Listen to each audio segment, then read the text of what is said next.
పెట్టుబడులే లక్ష్యం అన్నారు సీఎం చంద్రబాబు. రాష్ట్రానికి పెద్ద ఎత్తున పెట్టుబడులు ఆకర్షించడం, ఏపీ బ్రాండ్ ఇమేజ్ పెంచుకోవడంతో పాటు సరికొత్త ఆలోచనలకు సిఐ భాగస్వామ్య సదస్సు వేదిక కావాలని అధికారులకు ముఖ్యమంత్రి నారా చంద్రబాబు నాయుడు సూచించారు. ఆంధ్రప్రదేశ్ను భారత ఆర్థిక సాంకేతిక ప్రగతిలో అగ్రగామిగా ప్రతిష్ఠించడమే లక్ష్యమని స్పష్టం చేశారు. విశాఖపట్నంలో నవంబర్ 14-15 తేదీల్లో రాష్ట్ర ప్రభుత్వం నిర్వహించతలపెట్టిన సిఐ పార్ట్నర్షిప్ సమ్మిట్ సన్నాహకాలపై సచివాలయంలో సోమవారం అధికారులతో ముఖ్యమంత్రి సమీక్ష నిర్వహించారు. సిఐ సదస్సుకు ముఖ్య అతిథిగా ప్రధాని నరేంద్ర మోదీని ఆహ్వానించాలని నిర్ణయించినట్టు సీఎం తెలిపారు. అలాగే వివిధ దేశాల వాణిజ్య మంత్రులను, లీడింగ్ గ్లోబల్ సీఈఓలను ఆహ్వానించాలని నిర్దేశించారు. దేశ విదేశాలకు చెందిన పారిశ్రామికవేత్తలు, పాలసీ థింకర్లు, అకాడమిక్స్ కు సదస్సులో ప్రాధాన్యత ఇవ్వాలన్నారు. Global tech transformation, global trust పెంచుకోవడం, గ్లోబల్ ట్రేడ్ లో దేశం వాటా పెరగడం సదస్సు లక్ష్యంగా ఉండాలని సూచించారు. అతిథులకు అన్ని సౌకర్యాలతో ఆతిథ్యం ఇచ్చేలా ఏర్పాటు చేయాలని, విశాఖ నగరాన్ని మరింత సుందరంగా తీర్చిదిద్దాలని చెప్పారు. గ్రీన్ ఎనర్జీ రంగంలో రాష్ట్రం దేశానికి ఆదర్శంగా నిలుస్తోంది. అలాగే గూగుల్ వంటి అంతర్జాతీయ సాంకేతిక దిగ్గజ సంస్థలు రాష్ట్రానికి వస్తున్నాయి. రాష్ట్రం త్వరలోనే కృత్రిమ మేధస్సు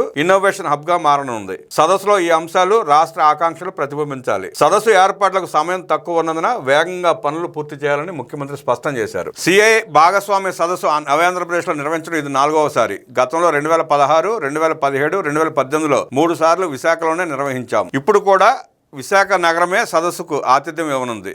ఈసారి సిఐ సదస్సు technology, trust, trade, navigating the geo economical order దీంతో మొత్తం 13 సెషన్లుగా జరగనుంది. 29 మంది వాణిజ్య మంత్రులు, 80 మంది దేశ విదేశీ సీఈఓలు, 40 దేశాల నుంచి ప్రతినిధులు, అలాగే 13 మంది కేంద్ర మంత్రులు ఈ సదస్సుకు హాజరవుతారని అధికారులు అంచనా వేస్తున్నారు. G20 దేశాలు, మిడిల్ ఈస్ట్, యూరోప్, ఆసియా, పశ్చిమాసియా తదితర ప్రాంతాల నుంచి ప్రతినిధులు పాల్గొనే అవకాశం ఉంది. Trade, geo economic framework, technology innovation, defence, aerospace, health care, biotechnology, smart manufacturing, logistics, supply chain, sustainability, clean energy, leveraging technology అంశాలపై సెషన్లు జరుగుతాయి. ఈ సమీక్షా సమావేశంలో మంత్రులు నారా లోకేష్, నారాయణ, ప్రధాన కార్యదర్శి Vijayanand, CI director general Chandrajit Banerjee పాల్గొన్నారు. మంత్రి నారా లోకేష్ ఈ సమ్మిట్ ను విజయవంతం చేసేందుకు ఇప్పటికే పలు దేశాల్లో పర్యటించి పారిశ్రామికవేత్తలను ఆహ్వానించేందుకు రోడ్ షోలు నిర్వహించారు.